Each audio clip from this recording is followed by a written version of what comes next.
This is Bringer of Chaos from the TK420 Guild, and you're listening to the Escape Podcast. This show is recorded in front of a live studio audience. This is on behalf of my good friend Paul Anthony and his wife Christy, that is in desperate need of life-saving radiation treatment. Mark, we love you and can think of no one better to help us. Can you please help in any way you can, or send us in the direction of someone who can? Luke, you are our only hope. One is a territory war specialist from Australia. The other is a territory battle tactician from the U.S. Together, there are no signs of intelligent life on board. But with over a combined 45 years of entertainment under their belt, the one thing we are sure of is that you will be entertained. The CFH Network presents the Escape Podcast, a weekly show about the mobile game Star Wars Galaxy of Heroes. Live from the network studios of Yavin 4, here are your hosts, Scotty McLaren and Paul Anthony. Coming up on this week's edition of the Escape Podcast, we attempt to launch to 15K, the Android Legacy. The Geonosian Brood Alpha is revealed. Gear changes. We talk Grand Arena Championships with Operation MetaVerse, and we talk with McMole2 about, you guessed it, clones. All this and breaking news as it's happening right now, right here on the Escape Pod Cast.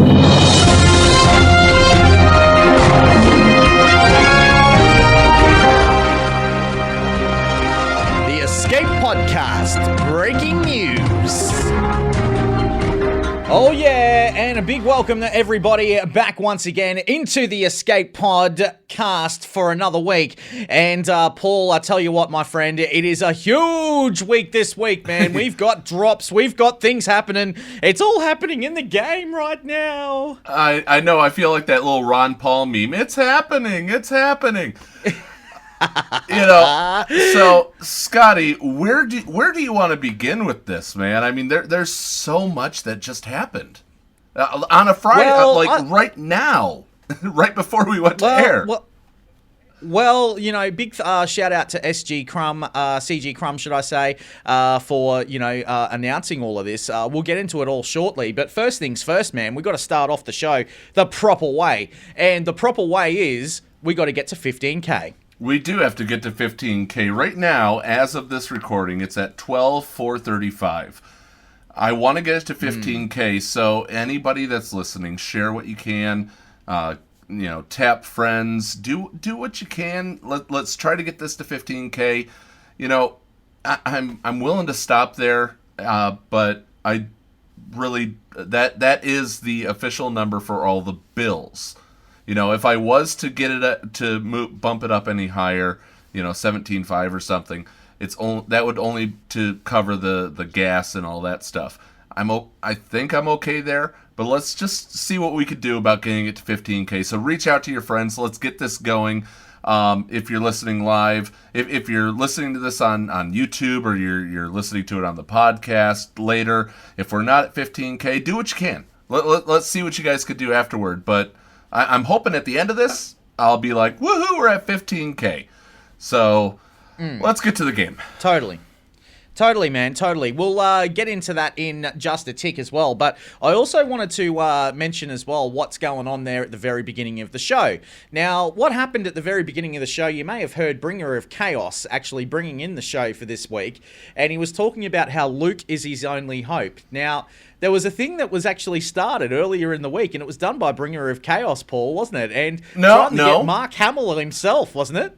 And it was Sir Boss who initially tweeted out my screenshot of saying, "Oh yeah," because he knows somebody that was talking to Mark earlier in the week, and he tweeted out, "Mark, if you could say this, that you'd be to help my friend cure cancer."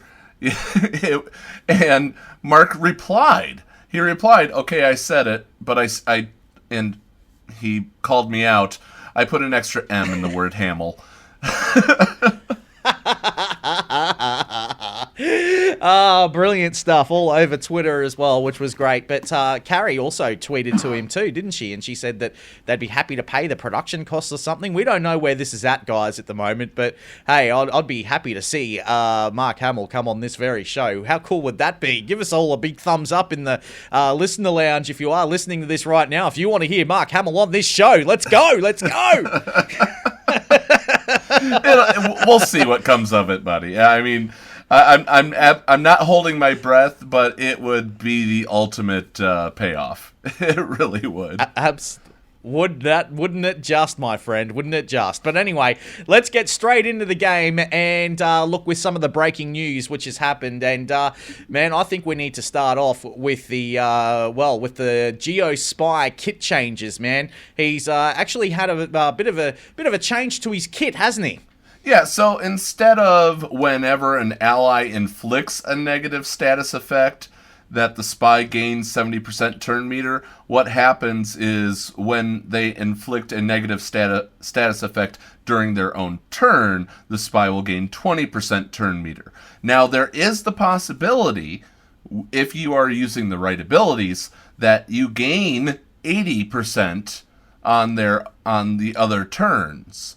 Other than the spy's turn.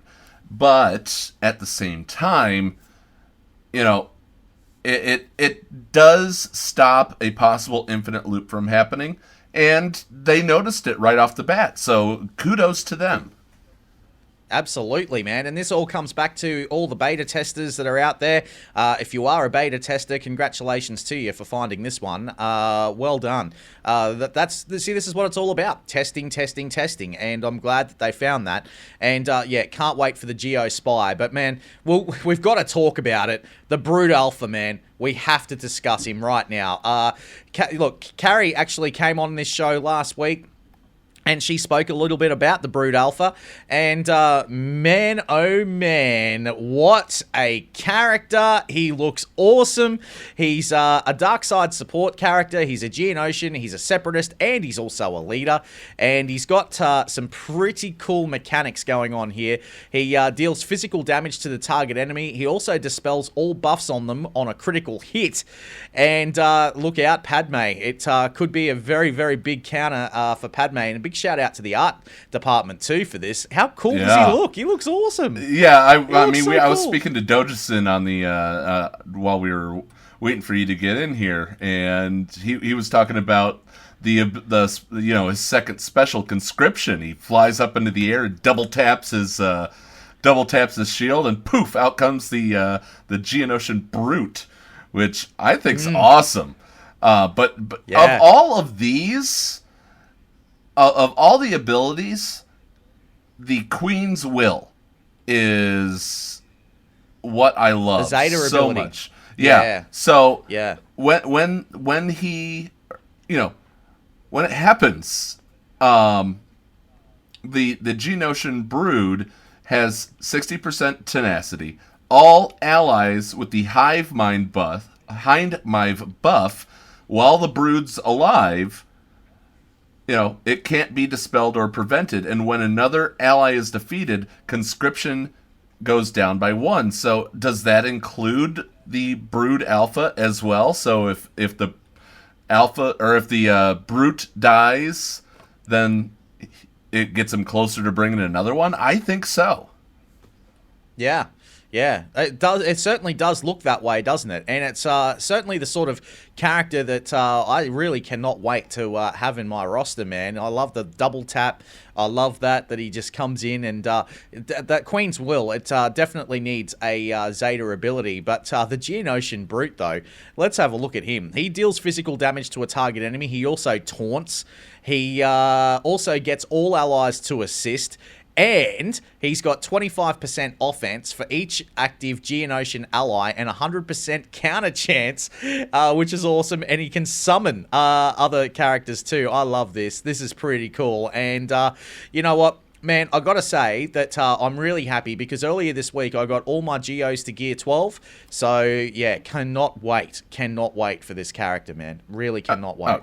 And don't forget Hive Mind. When Hive Mind is applied to another Geonosian, They assist whenever another Geonosian ally uses an ability, dealing 50% less damage, but then, and this is the Xeris thing that I was talking about, equalize health and protection with hive mind allies whenever an enemy uses an ability.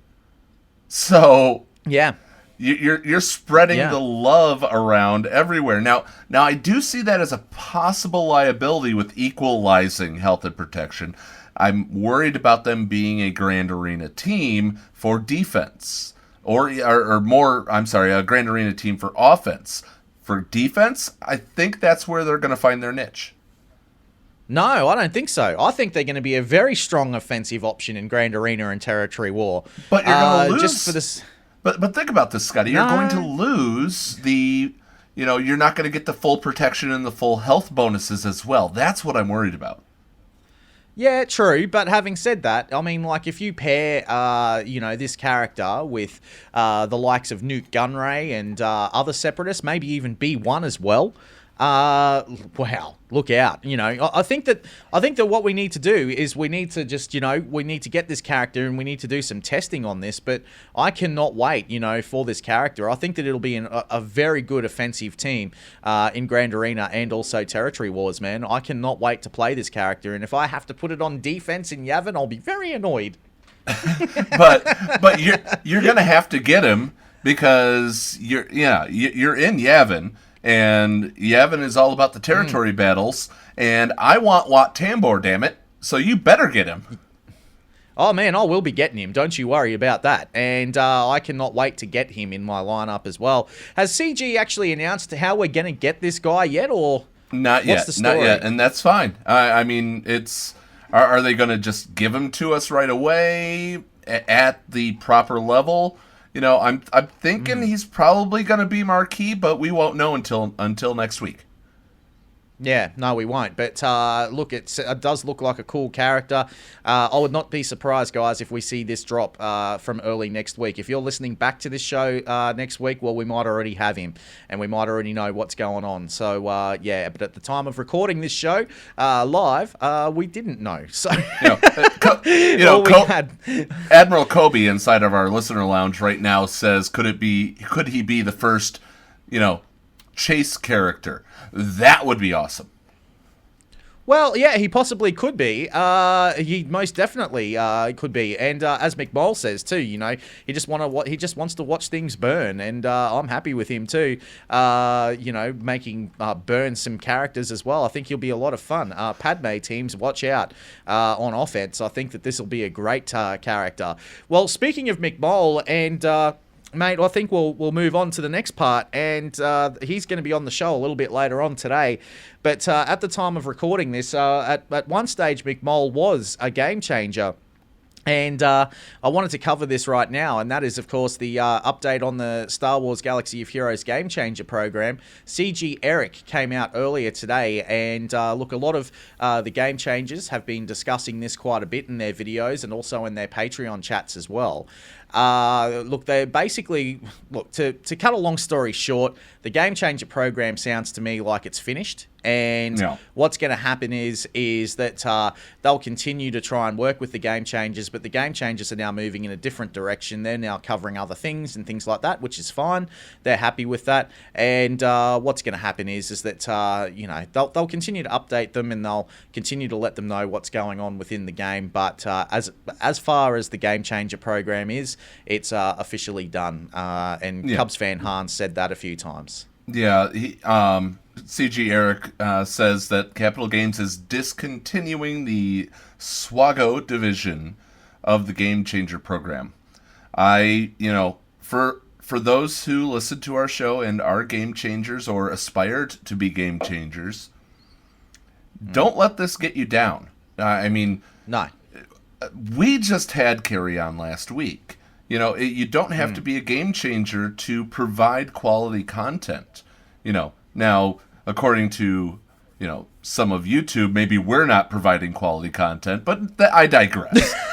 It's I'm more concerned. I just want, we may have, we kind of changed the game with the platoons from what the feedback that we received after we recorded. But, if you're a content creator, shoot for the damn stars. Maybe you could get them on your show as well. It's all about... Well, I think that CG and all them want to be more out there for everyone instead of limiting it to this exclusive club. Yeah, that's exactly it. Spot on, man. I mean, like, from what we found last week as well, from talking to Carrie, I mean, like, they want to share themselves around to, most content creators. So if you're a content creator and you're keen to have them on your show, reach out, man. That's what I say. And you never know. You might just be the next person that gets talked about in the next videos. So, we might be talking about you on this show too. So, yeah, I promise to remember your name. I absolutely promise to remember your name, though. Yeah, absolutely. So, yeah, make sure that you do that, because that's certainly something that I totally think that needs to happen. All right, now, we need to talk about the Gear 12 sources. And this was a massive post which came out to us just earlier as well, actually. And it was actually done by CG Cyanitis. What is it? Cyanitis? I don't know how to pronounce his name. Cyanides. Cyanides. It's a capsule you put in your teeth and bite down on when you're ready to die. Yeah, there you go. Mate, please go through this for us, man, because the Gear 12 salvage that we want to farm, we're going to start seeing it coming into the game in the Grand Arena, the Geonosian Territory Battle, and the rest of it, man. What did you take away from this post? That they have said over the past 12 years, and they even showed a chart that, your gear acquiring of Carbantes, which, other than stun guns and cuffs, are a pain in the ass to find, but they have increased, let's see, if I do the math real quick, 1, 2, 3, 4, they have increased approximately 40% since the beginning. Thank you, Sobe, for posting that in the listener lounge. And they have increased. And there's ways to get them that don't cost your energy. Yes, they cost your currency for your stores, and that's fine. But they don't cost you energy to go and farm, so you can focus on certain characters and things like that, if you're not purchasing character shards from the stores. Yeah. But, at the bottom of it, he says, get to the point, Cyanides. He wanted to say that there's much more ways to get things. Like, he blatantly says that in the new gear stores, you will be able to get 12 and 12 plus pieces. And they're looking at, if I'm correct, they're looking at ways to get some of the lesser gear to you, so you're not spending... Or they're the harder gear to get to you, so you can spend on those stun guns and stun cuffs in the other stores while using the newer currency to get the newer gear, if that is what you want. For those who don't know what agency is, it's the ability to choose. If you're going through his post and going, what the hell's agency? How is he put it? Agency-based inflows. Agency is you choosing to get those. Yeah. And that's what it was all about last week with Carrie. I mean, Carrie was saying that it's what you choose to do in this game.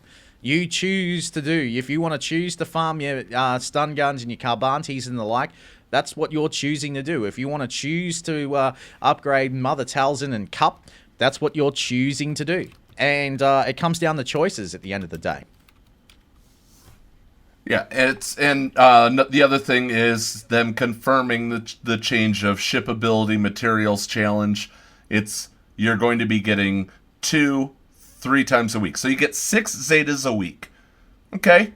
Nice. Now where's my Omegas? Nice. Yeah. And I love the line that he put in there, just for you, Paul. And now back to the spreadsheets. Yes. Just for you, man. Just for you. I know he did. He put that one in there for me, and I was laughing my butt off when I saw that. Because they didn't answer my question. You know the question I sent, and they haven't answered my question yet. No, they have not. But look, I got to say too that there is one specific part of gear that really, really, really annoys me. And I'm kind of hoping that they actually put this in the territory battles and also the Gear 12 finisher prototypes as well. And that particular part of gear is the MK8 biotech implant. Now, I've had to use this piece of gear on too many characters already to get them to Gear 12. And already, I'm looking at my roster, and my goodness, I've got probably about another 50-odd characters that need this specific piece, and they are so hard to find and so hard to gear. And I just hope that comes to the game at some stage as well. I mean, especially the biotech implant salvage pieces. The other pieces aren't too hard to find. The prototypes, not hard to find, but the actual implant salvage pieces, my goodness, they are tough to get. And you've got to probably do really well in the Sith raid just to get them at this point in time. And they are farmable, but my goodness, they are bloody tough to get. That absolutely, and for me, I think not sure if I mentioned it in the pre-show or this, I'm stuck on challenge pieces for the golden eyeballs. Yeah. That's where I'm stuck right now. So. Yeah, they're pretty annoying. Like, I haven't actually gone and leveled up my Shark T properly yet with the new bits of gear, because I've actually been focusing on the others. And because I've got a funny feeling, man, and I keep saying this over and over again, I've got a funny feeling that we might just need some of these bounty hunters that were released last year to come into the game for the Dark Side territory battle on Geonosis. Now, I'm talking about... Not talking about, your OG ones, the original trilogy ones. I'm talking about the likes of Zam Wessel, Aura Singh, Bosk, Django Vet, Cad Bane, Embo. I feel as if they might be the ones that we might need for the Dark Side territory battle.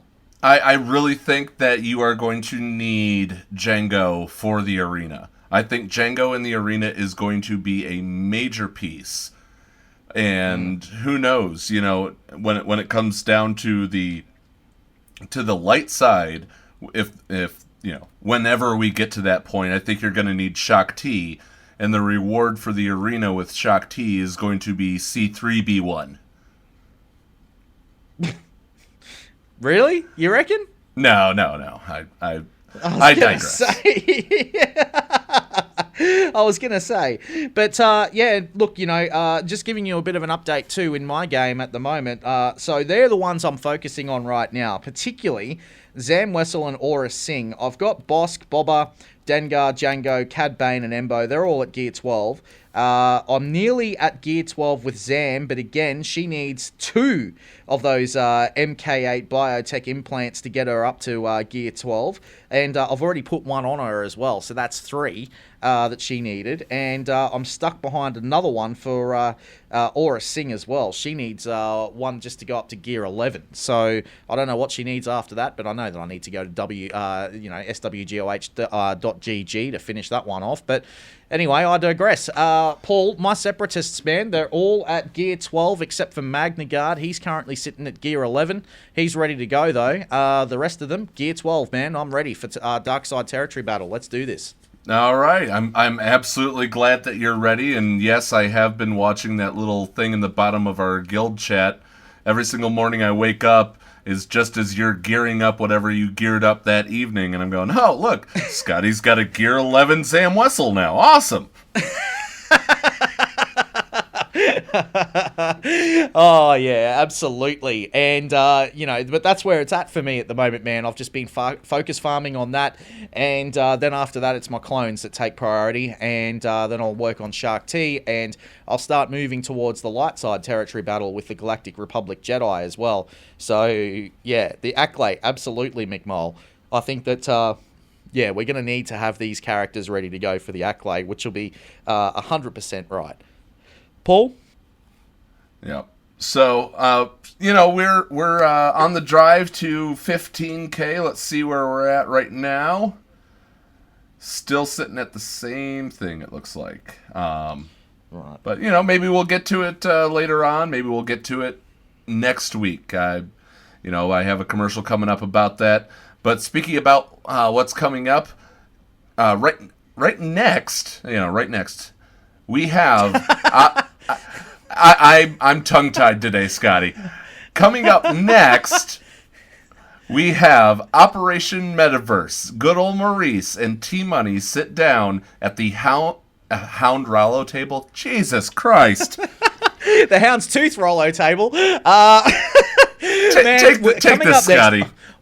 I will take this for you. Coming up next, we're going to be talking to the guys from Operation MetaVerse in the round holo table, and still to come, McMole 2 talks to us about clones, and could there be some reworks on the card for the clones, and could there be some new characters coming?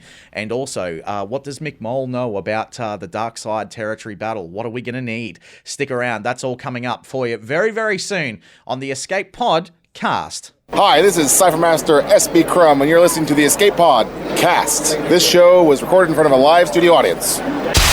Micaeus Modding Mayhem is the premier remodding service for the game that we all love, Star Wars Galaxy of Heroes. With some of the most affordable rates in the industry, Micaeus will rebuild your roster from top to bottom and give you consultation on where to go from there. Micaeus has a 100% satisfaction guarantee and lots of useful additional services, including a full cleanup of your mods, loadout pages, PvP plans, and more. Contact Micaeus today on Discord at all lowercase Micaeus number 0127. That's MIKAYAS number 0127, or at micaeusmods@gmail.com. Micaeus Modding Mayhem, the official remodding service of the Escape Pod Cast. Hey guys, Paul Anthony here. One more week, I'm hoping, to ask for help with the GoFundMe for my wife, Christy. As listeners to our show are aware, last Thanksgiving, my wife was diagnosed with follicular lymphoma. The bills have been outrageous, more deductibles than we even thought we were going to have to deal with. And we're almost there. We're pushing for 15K on this show. If you have it in you, if you have any more, please reach down deep, see if you can donate. I'm hoping this is the last week that I have to do this, and you won't have to hear about the GoFundMe for Mrs. Anthony over and over and over again. I know it's been an arduous process for some, and I thank you for sticking in there with us. Head on over to gofundme.com/Mrs. Anthony. Let's do this. Let's finish it out this week, right here on the Escape Pod Cast. And now time for something completely shameless. This is your favorite YouTuber's favorite Greek-American Swuggo YouTuber from the greater New York City area, whose name has 8 letters, beginning with an H and ending with an X. Wanna guess who, TC14? Come on, guess. Horsebox. Try again. Homeobox. Seriously? Horsepex. You know what? Just forget it. I was trying to get you to say Hellenics, you dumb droid. Anyway, welcome back to the Escape Pod Cast with your hosts, Paul Anthony and Scotty McLaren. Take it away, boys. I have a droid to disassemble. Oh dear. The Escape Pod Cast, the round holotable. All right, guys, welcome to the round hollow table, and you have seen this pair of people on many a YouTube video, and currently the undisputed queen of Grand Arena. Yeah, I know there's going to be one of our friends that gets mad at me for saying that, but he can be the king. That's all right.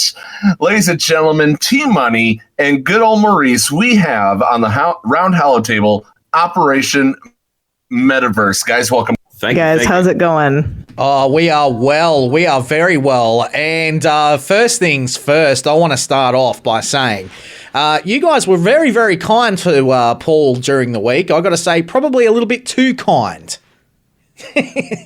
Oh, come on, Scott. No, great video, guys, earlier in the week, having Paul on. Sensationally done. Did you guys learn anything from Paul? Oh, yeah. Paul was a great guest. He was great. We interviewed him on, well, I guess, the interview, and they did a great job. It was a lot of fun.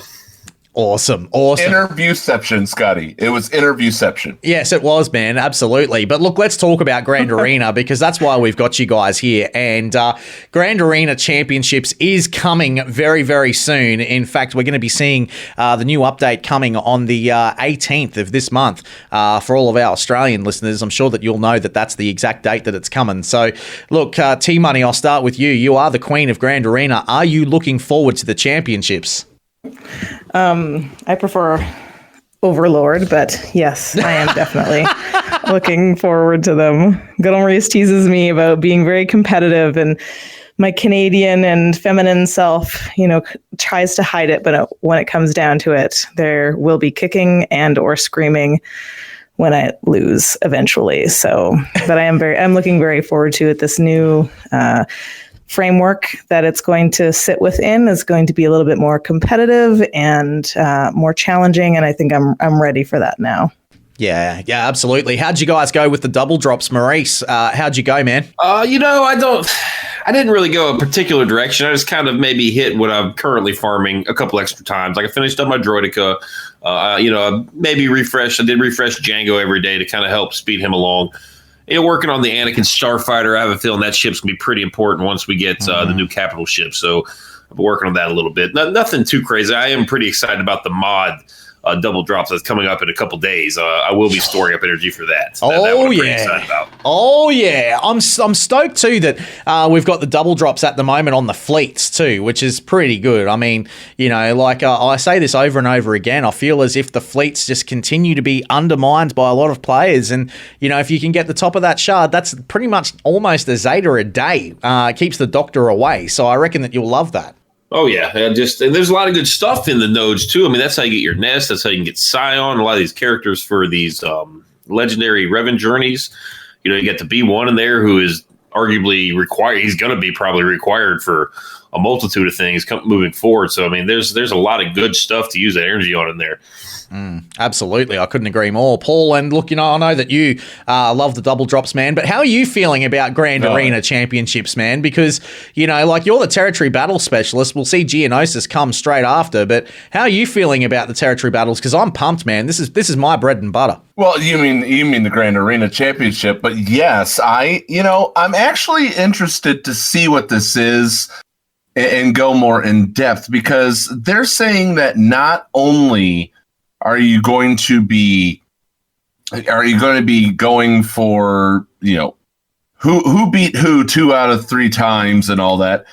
It will be, you'll have feats, you'll have those challenges. If you think back to last week's interview where Carrie said you could get double the points if you put in Salacious B. Crumb in her, theory crafting thing of what she'd love to make happen if she could. I'm thinking that's what these feats are going to be like. If you can win a battle with Cup in your team, then you could get, you'll get advancement towards the next tier level in that way. So I think that it'll be fun. It's certainly going to be fun for a lot of the gimmicks if they are true and pull the trigger. Yeah, look, I agree with you, man. And look, T-Money, how do you feel about no 3v3 initially? Obviously, we're going to be 5v5. There won't be any ships in there, though. But how do you feel about no 3v3 initially? Because I love that mode. I think that's awesome. I like that mode too. I'm much, much stronger in squads on the ground than I am up in space. I do not have strong ships. It's always been a strategy of mine for me personally and for, the guild as, I kind of shepherd territory wars along there to, be really, really strong with our squads and kind of just do the basics for ships and get through and be able to put resources onto the ground. So I'm excited about there not being ships 3v3, 5v5. I find them both very interesting. 3 versus 3 is so risky and exciting because you have to know your characters. You have to know, really understand how much offense they bring to a squad and how that's going to change when you take 2 of them out. So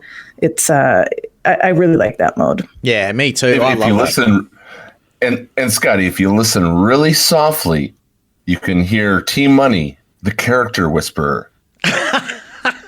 It's true. It's true. It takes me so long. I mean, the reason that I'm undefeated is because people have lives, and I'm just, really spending a lot of time on this game. I plan my squads out. I think them through, in the moment. That's why we didn't stream Grand Arena for a long time. So I was very nervous and neurotic about it all.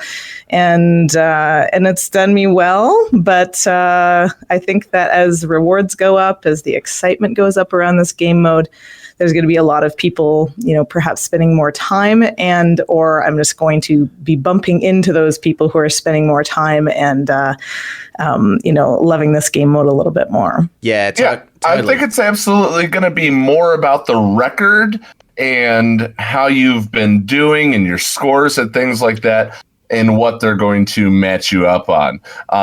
But we wanted to talk to you guys about this whole feature producer article that SB Crum put out, and number 2 and number 3, in my opinion, kind of went together.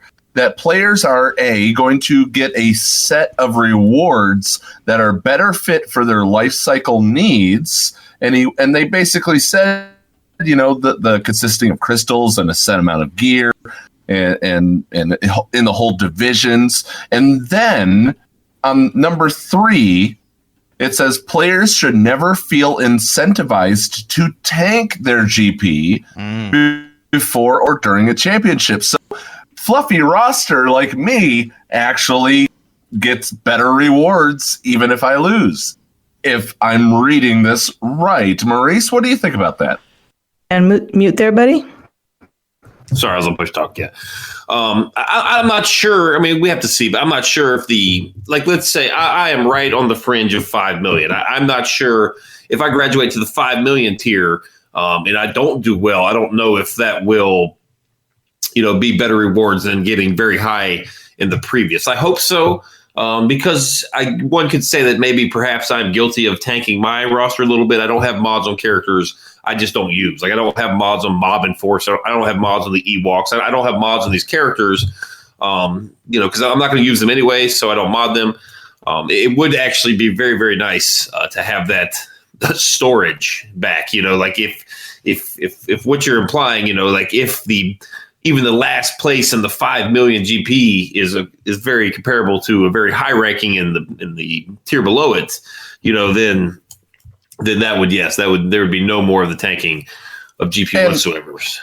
Yeah, and I think the high end of if first place should always be good no matter what, but maybe the low end of 5 mil is 2 to 4 of 4.5 to 5 mil. Who knows? We haven't even seen the reward table, but nonetheless,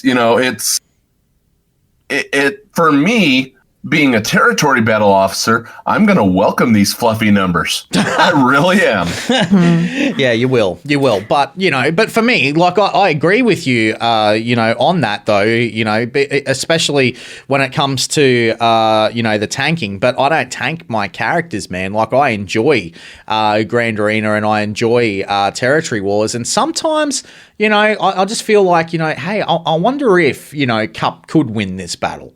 Or I wonder if my Ewoks could knock this down. And sometimes I'm surprised at how well those lesser characters go. I mean, for example, Visas Ma and Gamorrean Guard. I mean, hello, that works. How? Yeah. Now, Visas Ma is not on the cut list. I definitely use her. I'm just like, like my Gear 7 and 8 characters, characters that I, might have fluffed up back in the day. Obviously, like the Aura Sings, Imbos, I just simply don't have. I don't have mods of those guys and stuff like that. Yeah, right. Okay. Embo's a sweet character, man. I've got mine at Gear 12. One day. Yeah, mine's at Gear 12, man. He is a sweet, sweet character. And, he's come in and cleared out a first order team for me. No problems at all with my second tier bounty hunters. So he's well worth it. I do like Embo. Love Embo, in fact. He's a great character. Good lead, too. Solid lead. But in saying that, I agree with you on the reward tier as well. I mean, like, you know, sometimes I find it hard as well, especially because I don't have Darth Malik. And if I come up against a player that's got Darth Malik, or I come up against an entire shard that I'm up against here with Darth Malik, then I wonder if that could be problematic. I think that's the difference that they're talking about with regards to matching GP. So they're going to move away a bit. This is my take on it anyway. They're going to move away from matching just pure GP to pure GP, where you can go in and, you know, you're 1,000 GP away from everybody in your grand arena. And they're going to look at different things like they do for territory wars. They're going to, and I don't know exactly what the algorithm is, but, you know, it could be, you know, legendary characters and Gear 12 characters, you know, different measures that actually kind of speak more to your rosters. Number of Zetas, perhaps. I don't know, but you know, average power per character, something like that. So it's going to be like more of a kind of rich dynamic algorithm. I'm sure they were, you know, it was much easier to just match GP and be done with it. But you know, this will probably make it fun for a lot of people. You know, a lot of folks, you know, in our community have just crazy amounts of mods, and they've never ever come up with, you know, against anyone who's remotely competitive versus them. So they've gone through, you know, how many grand arenas we've been through without any competition. So they're very happy about this. I'm less happy. I'm cool with getting easy grand arena. So. Well, we won't be seeing the new grand arena format, like of the prizes tier, come for quite a little while. I mean, like, we're going to be just getting the testing phase going first, and then they'll review it, as they say. But I agree with you. Like, you know, I want to see, you know, I really want to see this happen as well. I mean, especially with the amount of Zetas you've got and that algorithm, I'm really keen to see this. I think that could be interesting. So they will never show us the algorithm, probably because there's some stuff in there that if we knew about it, we wouldn't like it. Yeah, true. Good point. But what do you think about that, Maurice? I mean, what would you like to be as a part of the algorithm? What should it come down to? I want to fight the very best of the best, right? I want to know exactly how good I am. Win or lose, I don't care. I just want to fight people that I'm even with, you know, and I hope the algorithm is set up in such a way where I do realize maybe the first and second grand arenas, it's going to be kind of mismatched, but I do really hope that toward the third and fourth matches, I'm really fighting people that are on the same level as me. Just to really see, because that's how you get better at the game, right? Yeah. Like if I'm playing somebody that's equal or better than I'm going to take something away from that grand arena battle, and I'm going to be so much more prepared for the very next one. You know, all the ones, you know, I've lost a few grand arenas. I think I've lost 4. And everyone I've lost, I've pulled away at least a tip or two. And I bet my 3 versus 3 defense, I'm sure half of those teams I've fielded there are just pretty much taken from somebody I've played. You know, and I feel like that's a really good team. I'm going to run that too, you know. So, yeah. Enjoy the combo. Yeah. For sure. So my next question is actually for Team Money with your GA overlord status, if you will. What are your thoughts on the fact that if you do get matched up against a smaller opponent, that they're going to use the smaller opponent's playing board? And do you think that is too much of? I think that's too much of an advantage for the higher number, but you may see different. Yeah, I thought that was kind of strange. Pardon me. I thought that was kind of strange. You know, I think that matching GP by GP makes it really easy, and we can put the same amount of teams on the board. I think that people can plan for that, and it's fair. I don't know if it's fair to have someone with...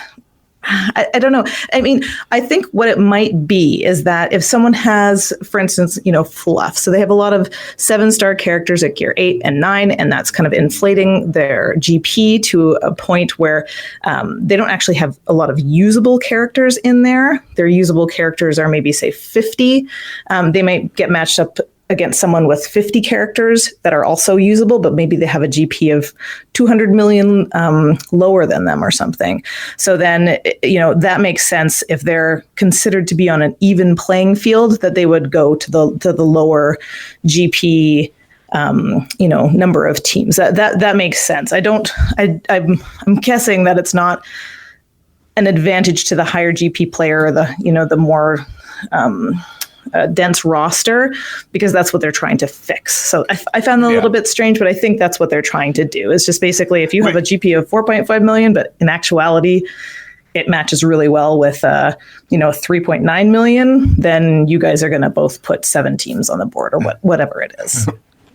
Right. And, I think a lot of people do end up honestly thinking of that situation in the article as more of a David and Goliath than it truly is. But, Maurice, on your end, what do you think? Who would you want to be in this situation? Would you want to be the David or would you want to be the Goliath? And then Scotty, same question to you too, bud. Well, I know in my current GP, I'll get, tar and feather for saying this, but I don't think we have enough defensive teams. Like at the end of Grand Arena, I have a lot of very good characters left over. I do think we could field an extra team. I don't think it really hurts either player. But, in that forum post that they kept saying, hey, it'll only be for the very, very best players that can get in this situation. And congratulations to you. Well, I don't really think they should get a benefit. I mean, if they're playing above their level, and getting and facing opponents, beating opponents that are better than them, if they're faced up with them, they should be on their playing field, I guess. So I think it should actually be the opposite. Like, I don't know. Maybe I'm being a little hardcore, but it's just, I don't know. No, look, I agree with you. But in saying that, I think it's not a bad idea for these, let's just say lesser GP people. Like, my roster's at 4.7, nearly 4.8 mil.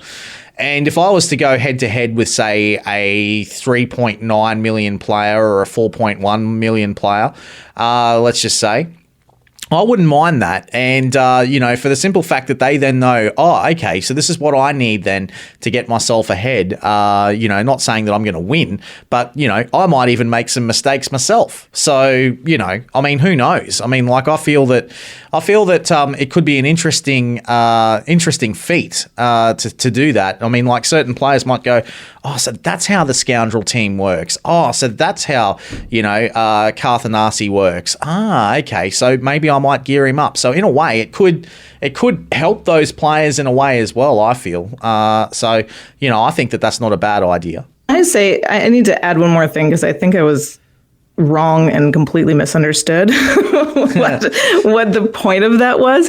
So I think, so if I'm a 3.9 million feisty player and I'm facing a 4.5 million player because I've been a really competitive and I've won, then I do think that it should be for the 3.9 because you have to plan for those teams, right? You're not all of a sudden going to have 2 teams in your roster magically, whereas the 4.6 has been able to plan. So it's just basically your best teams versus their best teams. And I think that's more fair than kind of asking people to come up with, 1 additional defense and 1 additional offense overnight, because that 3.9 player is always going to lose if that's the case. Yeah, true. Yeah. So we all know that the straightforward 1 week long Grand Arena embedded in a championship starts on June 20th. And we're going to basically see some of the interesting feats, as Crumb said, or the feature producer said, that Crumb posted. But know that rewards and progression speed will not be final. So I think, you're going to quickly rocket up to Kyber, which would be fun. But, it's... What do you guys think of this whole 1 week thing? And then we finally get my bread and butter, the Geo battle. And then they can focus and collect and respond to feedback while we're all trying to figure out what the hell to do with damn Acklay. I like that. I'm okay with that. Guys, what do you guys think? I think that's a great idea, especially with, we can then change focus and say, okay, cool. So this is how the new Grand Arena is going to work. Okay, excellent. We've got a bit of a demo. Now let's fight the TB. Guys, what do you think? Well, I like in their posts, they've been very adamant, very very just direct with, the rewards are going to change. We're starting on a very conservative approach, just letting everybody know that, things aren't finalized. And I do think a week-long kind of open beta, if you will, is great. That way everybody can get in there, test their teams out they've been working on for 3 weeks, and just kind of see what it's all about. You get to see the feats like you mentioned, and we'll get to see exactly how many points we need, or I guess maybe scaled down in a week-long adventure. But we'll see how the progression through the leagues work. We'll see exactly how big these divisions are, because I don't think they did mention we'll be grouped by GP. But I don't think they've mentioned exactly how big that range is. I'm 4.5 million. Does that mean I'm in the 4.5 to 5 million range, or does that mean I'm just in the 4.5 division? You know what I mean? So there's a lot of things we don't really know yet. There's a lot of things that developers probably want to see and see exactly how it goes, get all the bugs out, that type of stuff. So that's good. And plus, everyone's so upset about these rewards that they've missed out on 3 weeks. This will give them something, quench that thirst a little bit. So I agree with you, Maybe Maurice. they'll get the mod salvage. Yeah, possibly. But Maurice, I agree with you. And man, if I have to come face to face with you, man, like I say, I'm 4.7, almost 4.8. If you're at 4.5 million, my goodness, man, I do not want to face you, bro. Just quietly, because you'll smash me. I get all my info from you too. So. Well, if you've ever watched any of our Grand Arena streams, I put everything on defense. I'm super sloppy, so don't get too scared. I go in there and I don't know, very little thought, just kind of roll with it. Everything's pre-made, like all my teams are preset, so it's really just win or lose. I'm going for the gusto. Yeah, right. Okay, but you guys both. I think that with regards to. This is going to add with regards to, the exhibition matches. We always complain like, oh God, they're treating us like a beta, like it's a game-wide beta. So what? We complain about stuff. They change stuff. It's like a very community feel. This game has a very community feel. So what if we're the big beta? There's little betas that go on, and then we're the big one. Get over it. The game's going to crash. Stuff's going to happen. Who cares? It's cool. Those are some of the coolest memories. Remember when they first put Grand Arena out and it immediately crashed? Yeah. That's kind of a cool thing that happened and everybody remembers it. We'll remember that 2 years from now. Yeah. And I mean, you hit the nail on the head, Team Money, because, if people complain, oh, we don't get early access to play this. Yeah, you do. You're about to get it. Shut up. I agree. But, something else I wanted to mention as well, as a part of this with the Grand Arena, that's 100% right. Like I treat this like a microcosm. The entire game is like a microcosm. We are the testers. The players are the testers. And, at the end of the day, I mean, I know we've got beta testers as well, and the beta testers do an outstanding job. But, some things when they go live, some people come up with these weird and wonderful little team compositions that suddenly can, say, for example, clear the Sith raid, for example, or they can clear different things, and I think it's a wonderful thing that the guys do at CG with letting us have a go at it, It's speaking of clearing the Sith raid as unintended. Before we get to the break here and wrap up the round hollow table, we thank you for the Night Sisters and Jedi Anakin video. Do you want to explain a little bit of how that came to be? I know you got it from somewhere else and somebody approached you on it, but what do you think was the whole linchpin in all of this to where it came from? What the linchpin? What exactly has caused the mechanic? Yeah, not exactly the mechanic, but how long has that mechanic been? Did we just not see it, or was it the Anakin rework that did that to it? It was the Anakin rework. Well, I think it's a little combination. Because he got two debuffs on his basic on the rework. Yeah, right. So there you go. So that's what did it. But look, guys, I got to say that, guys, I'm a big fan of your videos. I really am. And I love the amount of work and the effort that you guys go into, especially with your How to Mod series, and also what you guys need to know about each character when you go through, each character's kits, and you go through each of the teams and everything that you might need for specific parts of the game. I think that, guys, you guys do an amazing job. And if you haven't liked and subscribed to Operation MetaVerse yet, what are you doing? Because these guys are sensational, and I could not be more of a corporate shill towards you guys than what I am now, because you guys are amazing and I love everything you guys do. Hey, thanks a lot, man. Go ahead, Gum. I was just going to say thank you, except for that thing that I just said, which was completely incorrect. Gum just wrote me and very politely said, actually, he's had 2 since the beginning. So what was it from the Anakin rework that changed Gum Race, that made this loop happen? I don't think it was so much. I don't think it was so much the Anakin rework per se. I just think this video was just basically a showcase of just the amazing minds that we have in the community. Vice Torn, actually, he did come with this team almost pretty much prepared, showed it to us. We both tried it out. It both worked, and it's we put a video out, and like you guys were applauding it. We've had lots of the opposite, like, why did you post? This is awful. People getting upset. But from the sounds of it, they're looking into it.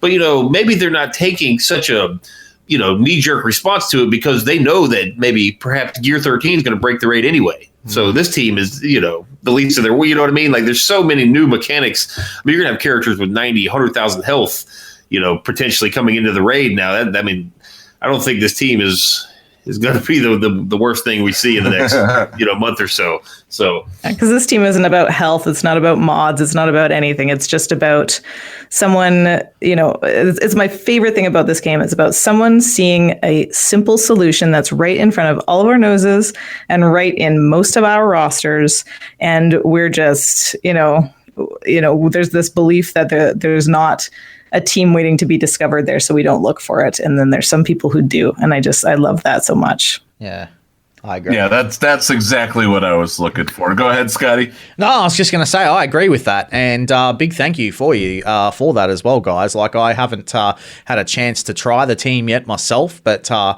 will be hopefully in the next Sith raid, Yavin, if I can get to it when it's not in my work hours. Sorry, we didn't mean to launch it again at the same time as last time. That's all good, man. That's all good. But look, guys, I'm big fan of you guys, and I really truly mean that. These guys know so much about the game.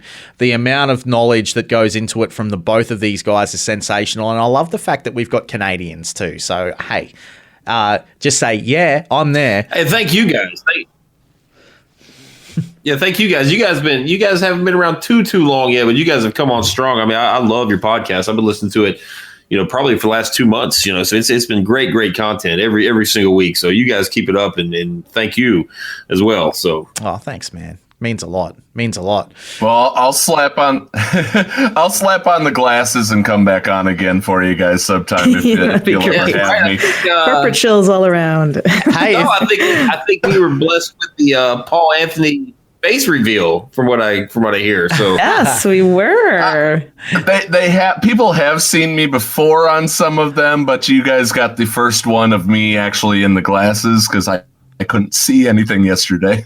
Well, hey, man, you rock that, man. You rock that Wolverine beard, brother. Represent Australia. So thanks, man. And and guys, yeah, look, if you ever want me on your show and you want the Australian contingent, I'll happily get my battalion ready to go. 100%, man. We gotta get you both on, yeah, for sure. Yeah. All right, guys. Well, make sure you take care of Operation MetaVerse. They're some awesome people, and we continue the push to 15K on the GoFundMe pledge drive. Let's keep going. Let's see where we could get by the end of today's show. And coming up, we have the Escape Podcast for Kids, Do's and Don'ts, and then the one, the only, McMole 2. Guys! Hey everyone, it is the heartthrob of the Outer Rim, your boy Urs, and you are listening to the Escape Pod Cast with Paul Anthony and Scotty McLaren. Boys, I think I speak for all of us when I say you are hot, you are red hot. Hey guys, Paul Anthony here. One more week, I'm hoping, to ask for help with the GoFundMe for my wife, Christy. As listeners to our show are aware, last Thanksgiving, my wife was diagnosed with follicular lymphoma. The bills have been outrageous, more deductibles than we even thought we were going to have to deal with. And we're almost there. We're pushing for $15K on this show. If you have it in you, if you have any more, please reach down deep, see if you can donate. I'm hoping this is the last week that I have to do this, and you won't have to hear about the GoFundMe for Mrs. Anthony over and over and over again. I know it's been an arduous process for some, and I thank you for sticking in there with us. Head on over to gofundme.com/Mrs. Anthony. Let's do this. Let's finish it out this week, right here on the Escape Pod Cast. Like what you hear on the Escape Pod Cast? Want to support Scotty and Paul? Then sign up to be a Patreon. For as low as $2 a month, you can help them launch Escape Pods for months to come. Visit patreon.com/The Escape Pod to sign up. Support us today. You're listening to the Escape Pod Cast. The CFH Network presents the Escape Pod. The Escape Pod Cast for Kids. It's really cool. Hello there, boys and girls, and welcome to the Escape Pod Cast for Kids with me, the Nev. Today we're going to talk about something very important. Do's and don'ts. Things that you should 100% be doing in the game and things that you 100% should not be doing in the game. Let's move on to the list. Do. Number 5. Follow guild instructions. You've got to follow your guild's instructions. Whether it be the officer or the guild leader, you must follow their instructions. They are there for your benefit, and they are there for the benefit of the guild. If your officers and your leaders tell you to do something in territory wars, do it. If they tell you to do something in territory battles, like fill one of the platoons, you do it. Make sure you are always following your guild instructions. Do number 4. Stay on target. If you are farming for a specific character, maybe you're farming for a legendary, make sure that you stay on target with your farming. The farming guides are out there to help you, and they are there to assist you in making sure that you make the most of your farming in the quickest and most efficient way possible so that you can get the character that you are going for. Now, by all means, if you're just farming for gear for a character, then feel free to do whatever you choose. But if you're farming for a very specific legendary or journey character, stay on target. If you miss the event and you haven't got all of the necessary shards for all of the necessary characters, stay on target, because that event will come back around and you won't want to get caught out by not having all of the characters. Do number 3. Do all your dailies. I can't stress this enough. You must do all your dailies. By doing all of your dailies, you get a special bonus reward at the end, and that special bonus reward usually contains an Omega. So if you're doing your dailies every single day, you're going to pick up an Omega every single day. And it doesn't hurt that you'll pick up a few extra crystals, you'll pick up a few extra credits, and if you're really lucky, you'll pick up a few bonus pieces of gear that you might very much need on a character. Do number 2. Do the specials in territory battles. This is something very important for extra bonus gear and extra bonus materials.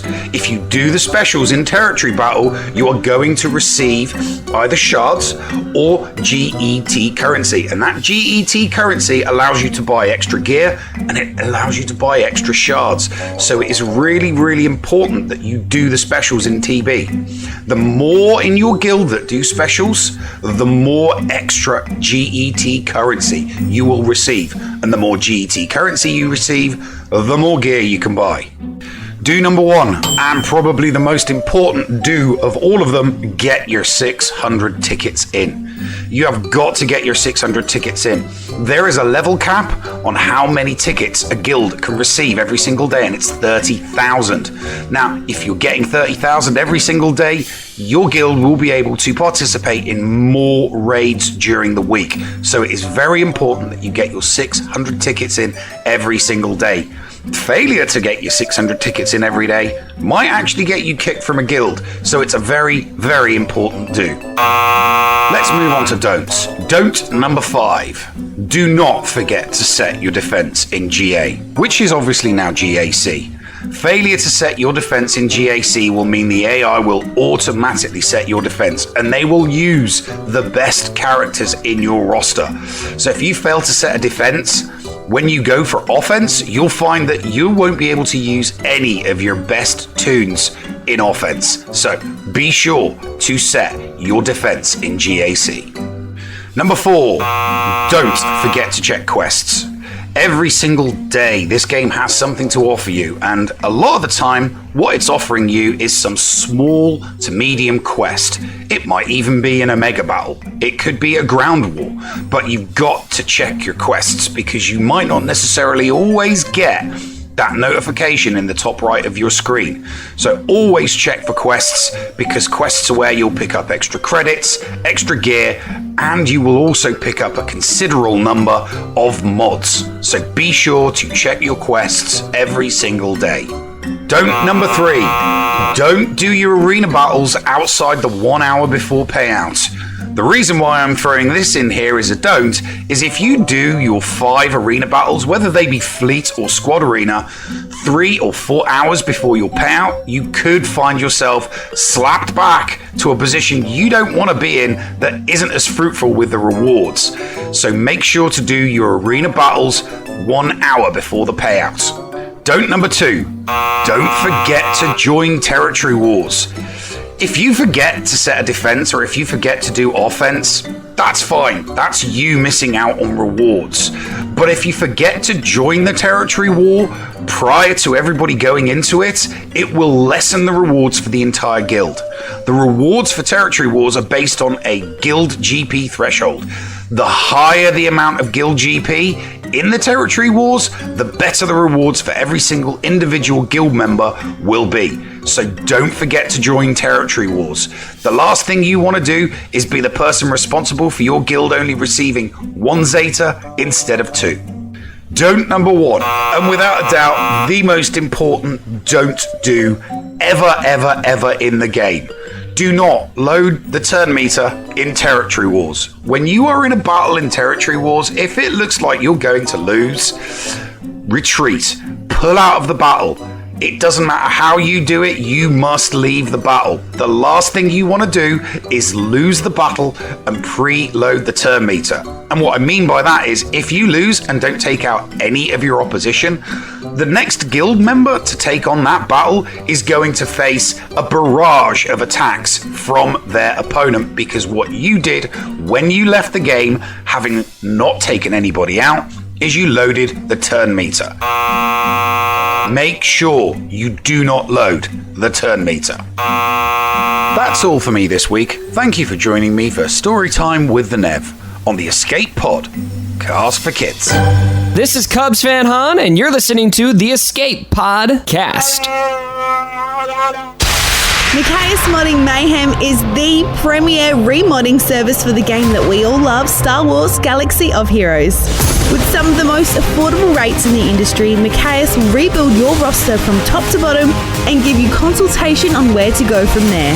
Micaeus has a 100% satisfaction guarantee and lots of useful additional services, including a full cleanup of your mods, loadout pages, PvP plans, and more. Contact Micaeus today on Discord at all lowercase Micaeus number 0127. That's MIKAYAS number 0127, or at micaeusmods@gmail.com. Micaeus Modding Mayhem, the official remodding service of the Escape Pod Cast. Like what you hear on the Escape Pod Cast? Want to support Scotty and Paul? Then sign up to be a Patreon. For as low as $2 a month, you can help them launch escape pods for months to come. Visit patreon.com/The Escape Pod to sign up. Support us today. The Escape Pod cast with Scotty McLaren and Paul Anthony. Receiving incoming transmission.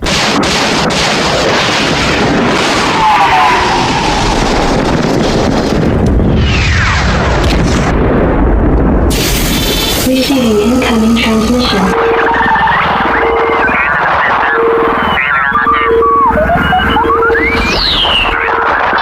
Receiving incoming transmission. And welcome back to the Escape Podcast. And look, I tell you, this man has been doing the rounds on YouTube since the very, very beginning of this game. He is one of the people that I turn to all the time for all of my Star Wars Galaxy of Heroes, anything to do with the game. He's probably the smartest operator when it comes to knowing just about every little mechanic of the game, especially when it comes to raids and squad arena and so many other things. I'm talking about the great McMole too. Hello, McMole. Thank you and welcome to the Escape Podcast. Hey, man. Thanks for having me. I'm glad to finally be here. I know you reached out to me back in February and completely slipped under the radar. I never even saw the message. And then Paul mentioned something. He's like, hey, so Scotty reached out to you a while back and you never responded. And I was like, oh, crap. That's why I went back through my messages and I was like, there it is. So yeah, sorry about that. That's all good, man. That's all good. I'm glad that we finally get to speak to you now, and especially at a pivotal moment of the game with Shark T coming to the game, and she's made your clones so much better. You've been doing a fair bit of testing as well with the clones. How have you found them? I like them. I like them a lot. As that's about the simplest way to put them. Oh man, I remember when the marquee information dropped and people were tagging me on Discord and I just started losing my mind. I just walked in the door from work and I was like, oh crap, I have to record like right now. And yeah, no, they have not disappointed so far. Nice. So who have you found that they've been really good against, McMole? When's this podcast episode dropping? So we're going to be dropping this coming Friday at 7:30. Okay, perfect. Then I have plenty of time. So I'll have a video out either tonight or tomorrow. And my first video, I had done just some testing with regular clones in Shock T, seeing what they could do. And that was more like middle of the pack. You know, they could defeat like Karth, Bounty Hunters, Night Sisters, teams on that caliber. But you go up to areas like General Grievous and CLS, they didn't really hold up.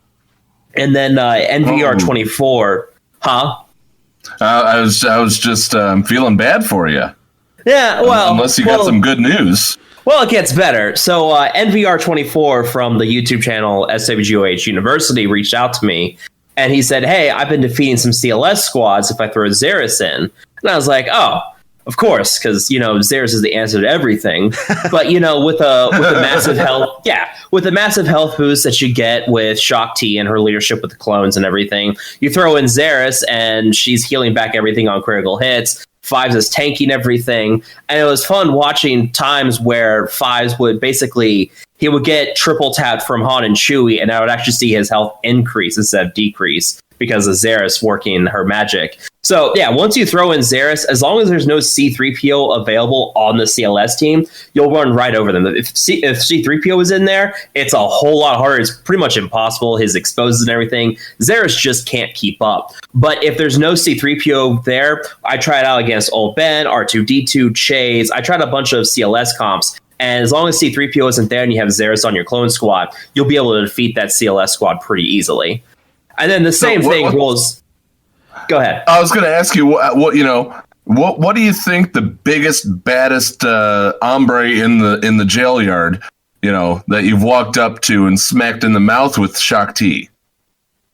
So far CLS. I'm trying Darth Revan stuff, but it's not going very well. CLS and Grievous is about as good as I've done so far. I may try some Jedi Knight Revan here at some point and see how that goes. but I don't really think I'm going to be able to win against a Jedi Knight Revan squad. It's just too powerful. What about a Traya team? Do you think that the clones have got what it takes to knock down the No. Because the Shock T team is all about assists, and that leadership with Traya does that huge amount of damage when they're assisting. And the leadership with Shock T can't keep up with that. Yeah, right. No, that's fair. Very interesting. Okay, so the clones have certainly moved up from probably the E category in the game at the moment, probably up to around about a C. Do you think, McMull? Yeah, C. I see. I would say a C is fair for them. Yeah, cool, awesome. So, with the clones though, what do you think is missing though with the Shark T lineup? Do you think that they're missing maybe one clone or perhaps the entire rework of the entire faction? What do you think? So what they need to do is they need to freaking give Fives a taunt, for crying out loud. It freaking kills me that I have to use a General Kenobi lead or use Shock T to put a taunt on Fives. Yeah, he needs a taunt badly. I think that would be the start of something there, and then have like Shock T's taunt as like a support kind of thing. But also, they need a little more punch. Clone Sergeant, he does a pretty nasty damage dealer. I'm doing 25-30k crits with his basic, and he moves pretty fast because he's getting the 50% turn meter with the crits. He's getting offense up. He does really well, but outside of him, Echo does some decent damage with his assist, but it's nothing really to write home about, sort of like Ahsoka Tano's assist. She doesn't really do a lot of damage, but she has that dispel on her basic, and Echo does have that turn meter boost on his basic, but the damage is so negligible, it really negates the whole thing. So if they get something here that could make them, hit a little bit harder, that'd be really great. Yeah, right. Okay. Now, if we were going to mention to you about what clones do you want to see come to this game, come on, McMull. This is your moment. Gregor. Is an acceptable answer all of them? That's acceptable, man. That's acceptable. We'll accept that. No, honestly, if I had to choose anything, it would be Delta Squad. I love Delta Squad. I love the Clone Commando game. I would just love to have the Delta Squad in this game somewhere. Nice. Love it.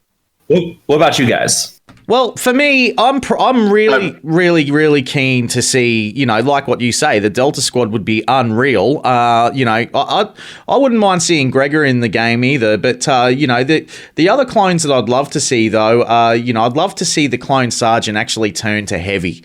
I think that's probably something that needs to happen.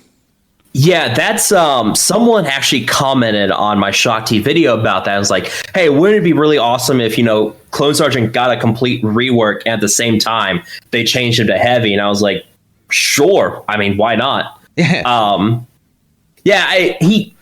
got to say, Clone Sergeant, I like his kit the way it is. He gets a lot of stacking crit chance with the clone allies, and when he crits with his basic, he gets that 50% turn meter, and he gets that offense up. And if you call him to assist with Shock T, he can do a double tap there, which means he's going to go next, and he's moving very fast, so you can follow up with his AoE turn meter removal quite a bit. His potency stat's a little low, so you can boost that with a cross on him or something, or some secondaries. But as a whole, I really like the Sarge kit as is. He hits very hard, he moves fast, and he's always in like a truck. So I would kind of keep the kit as it is, but sure, rename him to heavy, why not? Yeah, absolutely. And look, I would like to see Wolf and Gregor come to the game as well at some stage. Yeah. Oh yeah. No, that was Wolf and Gregor are absolutely my guys, because I would love to see Phoenix Squad get fleshed out a little bit more. Rework Phoenix for me, man. Or maybe finally give Ahsoka, Fulcrum Ahsoka, that Phoenix tag that she should have had from day one. Yes. Yeah. Yes. Oh, that killed me so much when they were, when they released her, and I think they were on Galactic War Report, and one of the devs said the reason they didn't give her the Phoenix tag was because she's not technically a part of Phoenix Squadron, and it's like, excuse me. She was actually their commander, but whatever. She was, yeah. That's where the fulcrum comes from too, which is 100% correct. And I wouldn't mind seeing some more of the Rebels TV show coming to the game as well after we're finished with Clone Wars content and also Episode 9 as well. But turning our attention to Episode 9, if you wouldn't mind me and indulge me here for a second, McMole, what do you think? Let's look at the tea leaves. Should we be looking at our First Order and Jedi Training Rey characters for Episode 9 content that could come to the game? See, to discuss this, it means I have to care about Episode 9. Oh!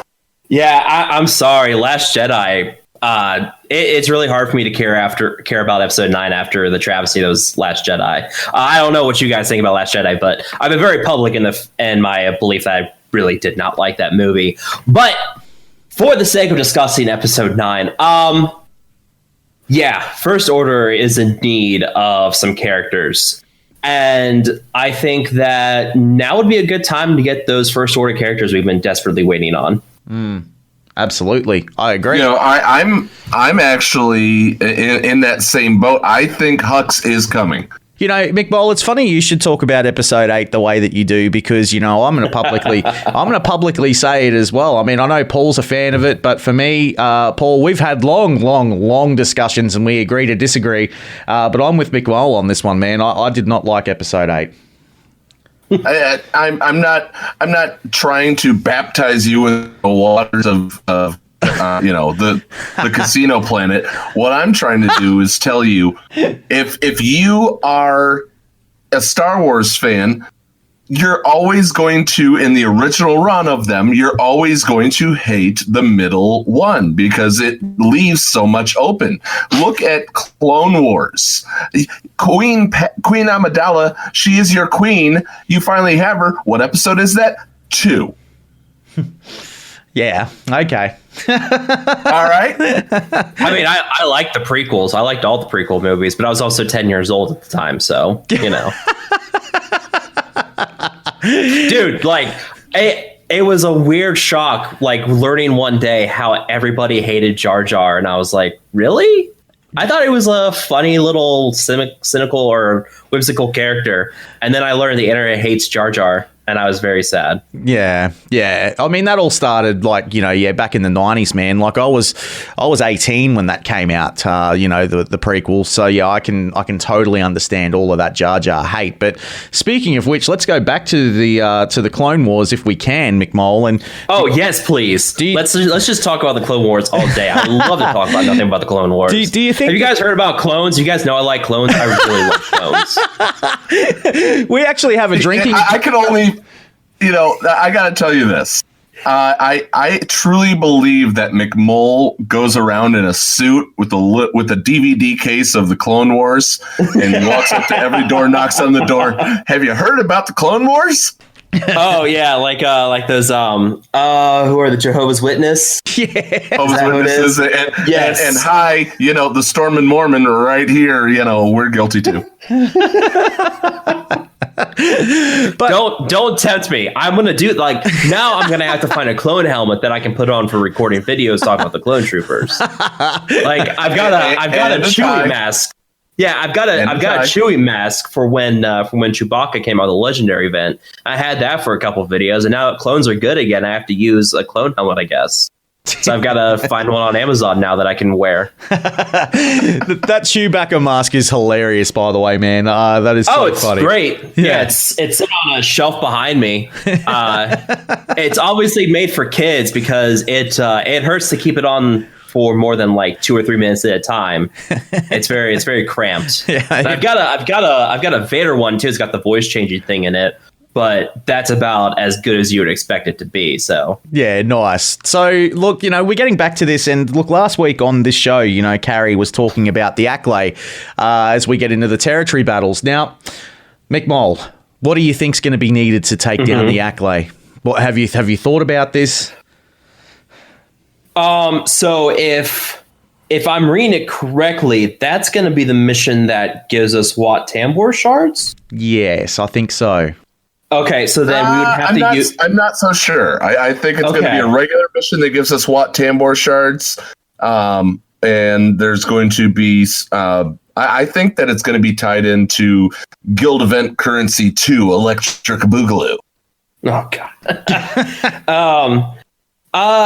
If it's the one that gives us Wat Tambor shards, obviously we're going to use the Geonosian Brood Alpha for that mission, which means you're going to use your Geonosians with that. And they confirmed a Geonosian rework, didn't they? They did. In some ways, okay. Yes. Yeah, not exactly. And so, they talked about, actually, we're going to have to go back later on and listen back to our own episode. But honestly, I think they said instead of a major rehaul, we have Brood Alpha. I think that's what was said. If we're wrong, we'll edit this out. Either way, I went ahead and took all my Geonosians onto Gear 12 just to be safe. But if it's the one that gives us Wat Tambor shards, definitely we're going to use Geonosians for that. But otherwise, I mean, it's going to have to be a separatist team of some sort. So probably a new Gunray lead, throw in your droids, or use a General Grievous lead, whichever one. Though I'd probably say General Grievous with the droids is the most powerful separatist team we have right now. So, though, I mean, Newt's good too. I don't know. I haven't really played with my separatists enough to really get a good handle on them outside of Grievous and the droids. Yeah. So I can't really get like a good in-depth answer on this one. But obviously, it's going to be some kind of separatist team that we're going to need to use for Acklay. Well, look, I know that the man that I will be turning to when Acklay does come out, man, and that is, of course, you, because you'll know what to do, man. You just know. Yes. Yeah, I mean, all of your videos with the Sith raid. I mean, you, McMull, man, you single-handedly helped Yavin 4. Not single-handedly, but a large portion is your videos for that Sith raid. You helped us get ready for Yevon for the heroic Sith, and it's going to be fun. It's going to be fun when Acklay comes out. That month when the Sith raid came out, that was in March of last year. That was by far my best performing month on YouTube. I gained something like 5,000 subs that month, and yeah, I had more subs than Arnold or Mobile Gamer got that month. That's how big it was for me. But that was because I was putting out raid videos every single day. Yeah, and that was pretty much what everybody needed. Is everybody needed to know what teams work, what Zetas do I need, what do you recommend, how should I divide teams up with phases, and that's I see something similar to that for Geonosian Territory Battle, because the way they're talking about it's going to be very difficult. So I see a lot of video guides coming with that too here in the future, and that's going to be fun because I'm in a guild that's similar about 230 million GP, so we're gonna do okay at least in the Geonosian Territory Battle. The way they're talking about how hard it's going to be, I imagine we'll probably get something like 20 stars out of 33. So we'll see. But yeah, that Acklay mission has me very nervous. Yeah, well, I know that I'll be turning to you, Paul. I think that McMull's going to be the man that's going to hold all the answers for this. I think he's. I don't know, man. Unless we do. I mean, I'm a territory battle guy too. For the love of Pete, thanks, Scotty, for throwing me under the bus. No, but seriously, I think that it's going to be Django. McMull, I really think that it's going to be Django because Django is the most prominent character in the arena fight. I mean, I guess. And for the dark side. Yeah. That's weird, though, because Django doesn't have any separatist tags on him. Yet. He's just... Yeah. He shouldn't, honestly. He shouldn't because he's a bounty hunter. But he's a specific bounty hunter. You know what tag he does need? He needs a clone trooper tag. He is the father of the clone troopers. I'm just saying he kind of needs a clone trooper tag. What's going on, CG? Give us a clone trooper tag on Django. No, but seriously, Django, I don't know, man. If Django's in there, that's going to suck. Because remember when Darkside Territory Battles came out and they had us use bounty hunters, and that was when bounty hunters were hot garbage? Yep. No, because I always had bounty hunters ready. But I digress. But Yeah, I mean, the bounty hunters back then, that was before Boss, before Django. Embo. You didn't even... Yeah, you didn't even have Zam. The bounty hunters were in a very sorry state at the start of that Dark Side Territory battle. And it was amazing watching, like, when Boss came out, it was like a switch just flipped, and then all of a sudden, like, pretty much the entire guild is completing those bounty hunter special missions because they have Boss now, and Boss makes it so much easier. Yeah. Absolutely, man. Absolutely. Well, speaking of which, man, like with the Sith raid, how proud were you, man? Like, let's go back, because this is a question I've always wanted to ask you. How proud were you, man, that Pow finally got his way in the Sith raid, man? How proud were you? Oh man, Pow. I love Pow. I love me some Pow. Everybody keeps mocking me for gearing up upon a Zeta on Pow, but you know what? I got the last laugh on that one. You did. Boom, boom, Pow. Not for the Zeta, but for Pow. Because that was the thing. People are like, oh, well, why don't you use like Anakin or Palpatine? They can give offense up. And it's like, well, yeah, you can. Palpatine's not going to give you the bonus offense up from being an attacker. He's support instead. And Anakin's a roll of the dice to get that offense up, though his rework now does give offense up. True. So there was that, but at the time, Pow was the best character to use in that Chex Mix team. And that Chex Mix team, man, that's your team. Everyone knows that. That was that's one of the OG Sith raid teams. Yeah, it's a great team. And man, do you think that we'll see Pow actually get some use outside of the Sith raid at some stage? You've got the Pow shirt. It. I really, really doubt it. It's got to be a Scarif territory battle. Yeah, it's gotta be something that has like a Rogue One centric kind of thing for it. But yeah, I think Pow is going to get about all the use he can out of him. And you know what? I'm okay with it because it actually means Pow's useful for something. True. Very true. Very true. And, I want to talk to you about one of the big things that was on the forums last week, and that was the loop in P3 with Anakin and the Night Sisters, man. Like, you found a few loops in your time with the Sith raid. What do you think's going to happen here? How do you think it's going to happen? Who do we not want to be nerfed in this? This one I'm kind of worried about because I think the easiest way they can fix this, and should we go ahead and explain what the loop is for those who don't know? Yeah, go for it. All right, so the loop is using a Mother Talzin-led Night Sister squad with Asajj, Daka, and then Initiate and Anakin on the team. And you leave Initiate very undergeared. Just throw some crit chance mods on her, boost her crit chance, and you let her die pretty easily. And then what's going to happen is when a Night Sister uses their basic because of Zeta on Mother Talzin, it will revive Initiate. Initiate will then die, and that'll trigger the bonus turn on Anakin, which then allows him to move. But at this point, because he's moved, and with the Night Sister dying, it allows either Daka or Asajj to reach full turn meter. They'll attack again. The Initiate's resurrected and then dies, and Anakin moves because Initiate dies. And it's pretty much an auto loop where you're able to solo phase 3 of the Sith raid. And this is something that CG's always been very, very, very adamant against allowing with infinite loop teams. You guys may remember the initial one was the Stormtrooper Han team way back in the day when the Sith raid first came out. Yep, absolutely I do. The Stormtrooper Han team was another one that you found. Yeah, that was actually, I think it's actually still one of my biggest videos on my channel, which I'm not sure if that's a good or a bad thing, but the bonds of weakness with Stormtrooper Han allowed him to take damage from that and would trigger the turn meter on everybody. And you basically just had this infinite loop where they would just wipe out the enemy Traya in phase 3 or the end of phase 4. So that was the original infinite loop team. And at that point, they came out and said, we cannot have infinite loops. And you even go back beyond that with the Jawas back in the tank raid. Infinite loops are something CG's always been very adamant against. So when you have a team like this, which is doing auto infinite loops, naturally it's going to get nerfed. In terms of what I'm expecting to get nerfed here, I'm worried that they're going to change Anakin's unique again so that his bonus turn and damage only triggers on Galactic Republic if the whole team is full Galactic Republic.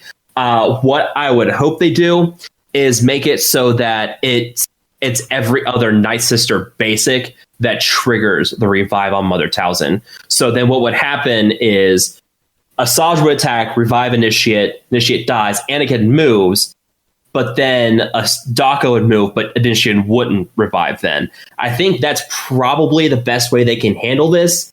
I'm not sure if that's what they're going to go for. They'll probably just nerf Anakin instead, which is going to suck again. But I mean, I don't know.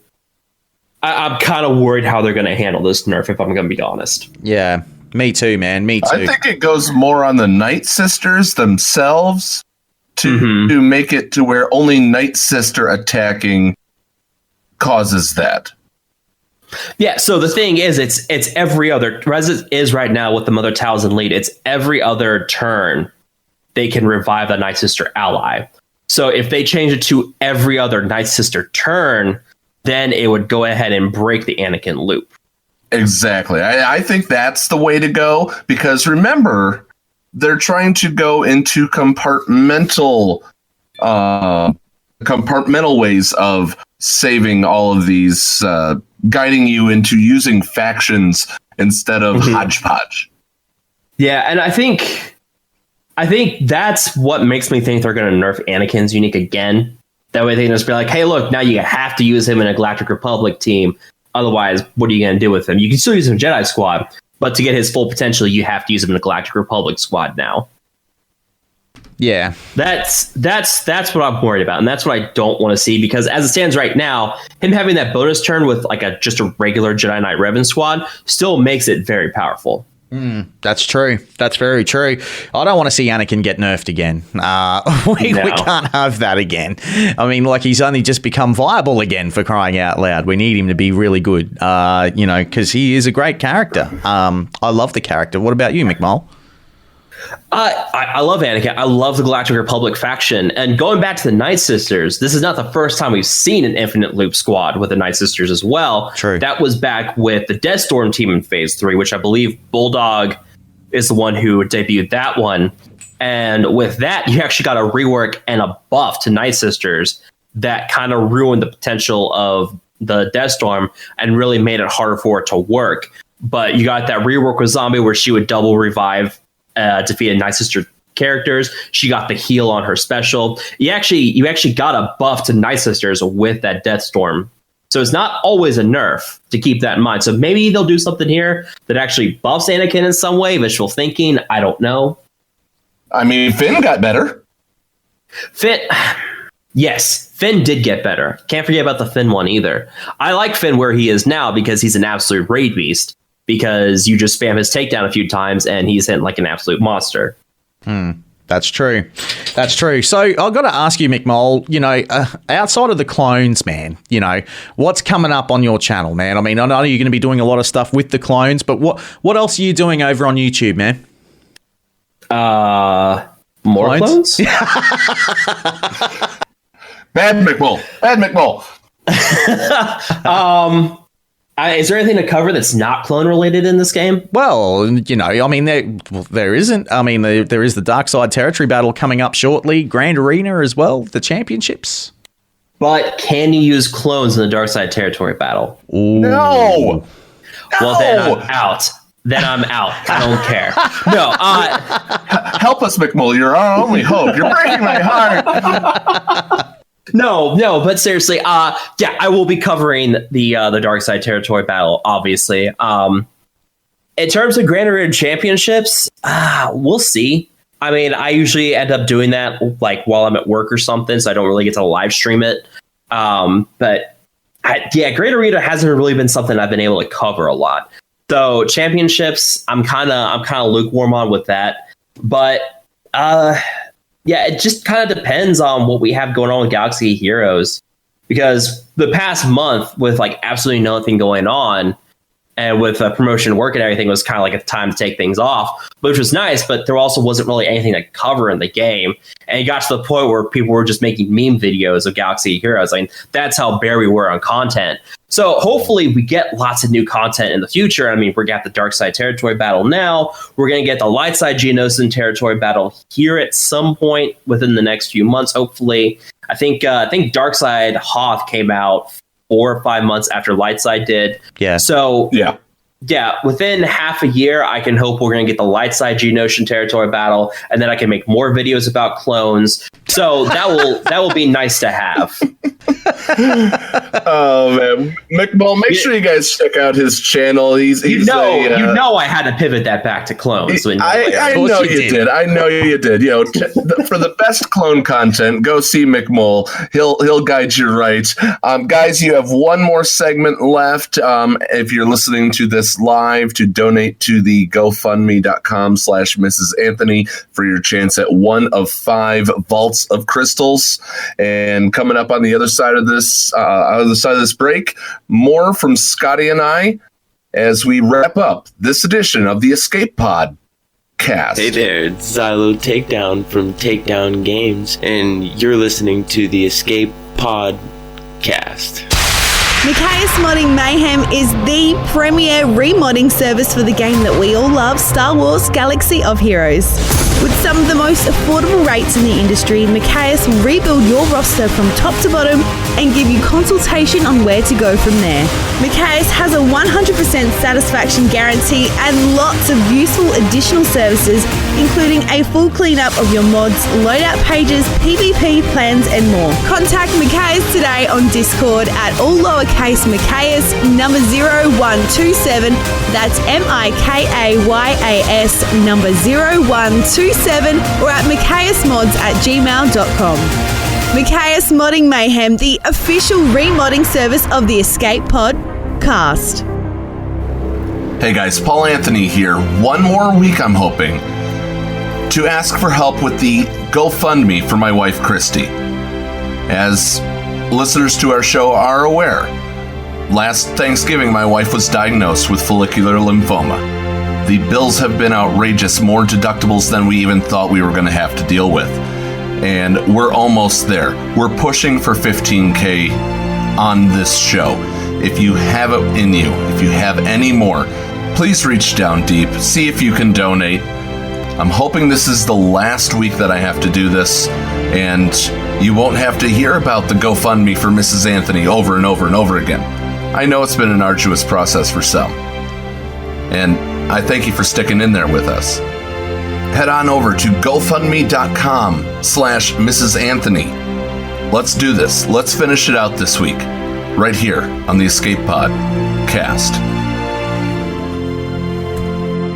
If you like what you hear on the Escape Pod cast, sign up to become a Patreon today. Support Scotty and Paul for as low as $2 a month, and you can help them launch Escape Pods for months to come. Visit patreon.com/the Escape Pod to sign up. Support us today. Hello friends, this is Thaddeus from Going Nerdy, and you are listening to the Escape Pod cast. The Escape Pod cast. The Bridge. Yes, and welcome back to the show, and we are now on the bridge, and got to say a big thank you to both Mick Mole and Operation MetaVerse for being a part of our show for today. Those guys are absolutely sensational. Make sure you go and like and subscribe to their channels as well, especially with the upcoming territory battle coming up. I know both content creators, it's definitely going to be covering that in more depth as well, and they'll certainly have all the videos and everything that you guys need for getting through the territory battle. So make sure you head on over and go and like and subscribe to those guys. Paul, mate, we are back, and man, I tell you, look, the donation train just continues to choo away, doesn't it, man? Where are we at the moment? Yeah, we're currently sitting at 12,665 right now at this exact moment. Some came in during the past 2 interviews. Of course, we do our interviews a little bit earlier in the week, so, you know, we weren't given live updates then. But thank you guys for those that have donated, and, you know, I know you guys are there are some people that are listening to this later on. You wouldn't be able to, enter to get the vaults, but if you are listening live on our streaming service, donate away if you can, because this is the bridge. This is the end. If anybody has any questions for us, this is your chance. Throw a question inside the chat, and the production crew will get that over to us. Yeah, for sure. Yeah, and it's about that just time. a shout out too to Mick Mole. Mick Mole will be coming back when the clones do get reworks, guys. So we'll definitely have that as well. So just jumping in there. So yeah, if you do have a question for us, please fire away. Look, I know that there's been a number of questions that have been posed to us for a little bit too, actually, Paul. I mean, man, we were out on the media train this week, weren't we, brother? We certainly were. It was great. You were with Thaddeus. I went on Twitch with Dojason, and of course Operation MetaVerse had me on. The Nev had me on his content creator panel. I mean, it was the outpouring of this community has been so wonderful, and I'm glad that we had such a monumental episode that we could get the word out about that, because that's what we do. We get the word out about other content creators as well, because we want to support the entire community, and that's my favorite part of doing this every single week. Yeah. Absolutely, man. Totally agree with you. And a big shout out too, if you are a content creator and or someone that does blogs, or if you do Twitch streams, or perhaps even you run an admin group for social media, we'd love to have you on the show. If you're in any relation related to this game, we would love to talk to you, because that's what it's all about for us. It's a radio show for everybody to promote everybody, which is what this is all about. And coming up very soon too, Paul, I'm going to throw this out there, man. I know that we've kind of touched on it before in our private chats, but we're going to be doing guild classifieds at some stage too, guys. So if you are a part of a guild and you want to get yourselves heard on the Escape Podcast, well, let us know as well in the guild classified section, because we would love to have a chat to you about that. Now, Paul, I want to throw out there, man, we touched on at the beginning of the show about the legacy Android devices, but we haven't quite covered it yet. And that was Crumb put out a post earlier in the week about the fact that Star Wars Galaxy of Heroes will no longer be supported on some legacy Android devices. So the unsupported devices will be actually on the forum page that you can go and have a look at. But the list is comprised of older x86 tablets and a handful of older x86 phones running Android 6.0 or lower. So basically, if that's you guys and you've actually running an account from an unsupported device and you want to get it to a supported device using your in-game player ID and or ally code, well, your account will still be active and you'll still be available to be able to play on a supported device. And if you want more info, we'll just head over to the Galaxy of Heroes EA help page too. So that's something that I highly recommend people to do. This probably means that... those... Well, I was just going to jump in, Paul. For those that have these older Android devices and you are in, you're familiar with the code names, it's Marshmallow. If you have Nougat, Oreo, Pie, or Android Q, which is the latest preview version, the Android Q. But if you have Nougat, Oreo, or Pie, you can still play Star Wars Galaxy of Heroes. It's Marshmallow. And, I think that was even the first one that it came out on. So, yeah.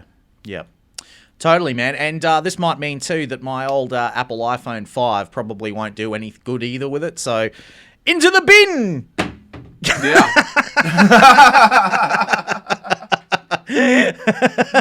Scotty just upgraded to an iPhone X. Hey, also, before we get into questions, Paul, I just wanted to send in a shout out, if I could, mate, to one of the great comments that we got on YouTube last week. And this will be the only time I'll swear on this show, guys, but I actually want to lay it out there because this is one of the funniest comments that I've ever seen. And basically, Zoe Faye, if you're listening back to this show, I know you are a content creator yourself, so, make sure that you go and have a look at her. But she did come in and say, lay off the Ritalin, Crocodile Dun Dickless. I've been laughing about that comment for weeks, all week. And so, guys, great comment. Loved it. Thought it was hilarious and didn't insult me at all. I was very, very happy about it. Thought it was very funny. Sorry, Paul.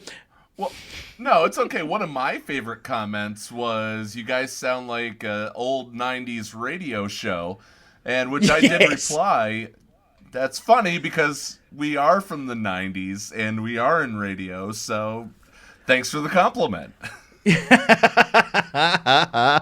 Absolutely. And we'll now resume normal networking program. Coming up after us is the Teenage Mutant Ninja Turtles, followed by Transformers. Can't wait for that. So and the good X-Men cartoon. Yeah, exactly. From the 90s. Yeah, what a great X-Men cartoon that was too. So look, that was just some of our favorite comments that we had from last week in the community. Fantastic. Absolutely hilarious. Some of the great comments that we had from people all over the community as well. And some people that didn't even listen to the show but still wanted to give us their feedback. Hey, fantastic. Good to have you on board at some stage anyway, guys. At least you sort of jumped into the escape pod, but you sort of left, but it's all good. Very funny. We don't do this show to appease everyone, and we know that. Just as everything in the game is not for everyone, our show isn't for everybody. We're not we're for the people that like to listen to podcasts, and also maybe enjoy 90s radio. Exactly. That's what it's all about for us, man. And also promoting the game and talking about the game in any possible way that we possibly can. That's what it's all about. As Maverick says, I will do this. Yes, Scotty, I will do this. Speaking of promoting things in the game, I will tease only this much about next week. We all know that the Capital Games gaming charity event is coming up, so we have to talk. We got to talk to somebody about this, and we've reached out and are efforting to get somebody on to talk about the charity that this is all going to next weekend, next Saturday. Yep. And that person is someone that you guys all know, and cannot wait to speak to said person as well. That's all I can say, Paul, isn't it? That's all we could say. That's all we could say until later. Exactly. Yeah, absolutely. Sobi asks, when is the news coming back to the cast? What news, man? Do you mean the Tuscan News Network, if that's what you're talking about? Yeah, I think he is. Yeah. Well, look, the Tuscan News Network is definitely coming back to the cast at some stage very soon, and we'll be bringing it back shortly. So that's something that I can announce right here, right now.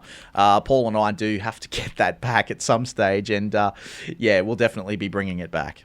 So and we'll be doing weather reports from Tatooine. I need to find out what happened in Nebbit. I need to find out what happened in Nebbit. Yeah, man. We need to know. So, the Tuscan News Network will be making another appearance very soon. So, remember to keep it locked to the Escape Podcast for that as well. And, we love doing that part of the show as well. It's certainly something that I cannot wait to bring you guys as well. And something else that's coming very soon. Go and like and subscribe to the Nev because I just did my part for his Shakespearean Star Wars play, which is coming out very soon as well. And, I'm C-3PO. I can announce that here. And my C-3PO lines are all done and recorded. They're in the bank. The Nev's got his lines from me. So make sure you guys go over and like and subscribe to him too, because he is a genuine human being. Yeah, it's very good. And that was regulated to a computer. Yeah, exactly. Paul, I think it might be time, man, that we might have to announce who the new people are that have going to be walking away with some vaults. Are we doing that right now, man, or what are we doing? No, we're not going to do that now. We're going to do that on our Facebook page. So make sure that you go and like the Facebook page for the Escape Podcast. You guys could find us, pretty easily. Let me just remind myself what the exact Facebook link is here. I apologize for the delay, but I'm going to be doing that tomorrow, and I'll be drawing those out for us when it's time. But okay, perfect. Perfect. So it's Escape. It's SWGOH Escape Podcast. Excellent, so excellent. Facebook.com/Swaga Escape Podcast. We are, of course, on the way to 15K, so still donate now while you can. Make sure you do that. Head on over and donate if you can, guys. I've also donated. As soon as Ubu explodes, that's it. Yeah, exactly. And also, as well, man, recapping if you've just tuned in, for anyone that's just moved in, earlier in the show, we did talk about the Alpha Brute, so you can go back and have a listen to him, and also the Geonosians as well, as to what's coming for those guys. And we also covered a number of things which are happening, the Gear 12 updates, the Android Legacy, which we've just done, the Grand Arena Rewards, which we've also kind of covered, and also something that we haven't touched on, my friend, is the weekly shipments. Now, this was something that was posted earlier from CG Carry. It was over on Reddit. Now, I threw all this out there for you guys yesterday up on our listener lounge. If you guys hadn't seen it, there was a fair bit of stuff which got released yesterday, and CG Carry basically hit the nail on the head on a number of things there, as she went and, I wouldn't say on defense, but she was kind of, it was great to see that she was back involved with the community again straight after that with the shipments, Paul. Do you want to take over, man, while I just quickly find this? Really quick? Yeah, I mean, she sent information to us to be able to also let you guys know, because of stuff that she said on our show just previously. She wanted to make sure that there was a clarification made about the Zetas, and that was all. The make good for that was another thing that we didn't cover was Crumb saying that it should have been communicated better that they had that the double drops that we were getting was the way to offset no Grand Arena for these few weeks that we haven't had it. Now, I was fine with the make good that they made, if you will, with the exception of the gear slicing pieces to get those higher up. But maybe that'll come, maybe that won't. We still got a lot of currency to be able to buy those anyway from that. So it's all an agent. Rewinding back, it's all agency based. Do you want those pieces? Do you want to purchase those slicing materials with the extra stuff you got? That's you. Yeah, exactly. Now, look, it all came from an original post that was on Reddit, and it was done by uninja9, and he says, maybe some of you have seen Arnold T101's video about this topic, or you've listened to the Escape podcast. Either way, in the interview, EA Carey mentions how having the drop rate of Zeta mats at 0 to 2 is a bad idea, and she went on to talk about this issue like it had already been fixed. And as most of us know, the drop rate for Zeta mats in that challenge are horrible. He says he's been playing for a little over a year. When it comes to Zeta farming, he actually relies exclusively on buying them with ship tokens, and after this time, he honestly considers any Zeta mats gained through the ship challenge to be extra, as the drop rates can be abysmal. He says he's gone entire weeks without a single Zeta drop mat dropping, and he says literally he considers getting one Zeta mat lucky, but getting two Zeta mats extremely rare, like maybe once a month. He says the way that EA Carey talked about the Zeta drop rate in the interview made it sound sound like she had no idea that the drop rate is still set up like this. Are the devs unaware that this is the case? Does anybody else feel that the drop rates are terrible? He goes on to say, with the influx of so many Zeta abilities, CG really has to come up with a new way to handle this inflation, not to mention they literally cut the defensive Dothamir event in half. He says if the drop rates on this challenge were fixed, so we could expect one Zeta mat per sim, he says that he thinks that would make a significant difference for most players in the game. CG Carry fired back and saying, thanks for posting this because I was looking for an in to talk about it in the third hour of rambling my head off. In the show, we did talk to her for a long time. Yeah, we did. Yeah, she said she said two things that were too close to not necessarily true for her comfort that she wants to clarify. She says that she usually tries to give herself an out, like I don't recall if that's live, but it should be. But she would totally understand why it seems that way. She says it's because she spends as much time playing internal builds and having discussions as she does playing the live build. She says, usually when I'm posting here, I run around and get clarity, but I didn't do that because we recorded over the weekend, and I should have fact-checked the following day and asked for my edit, but forgot.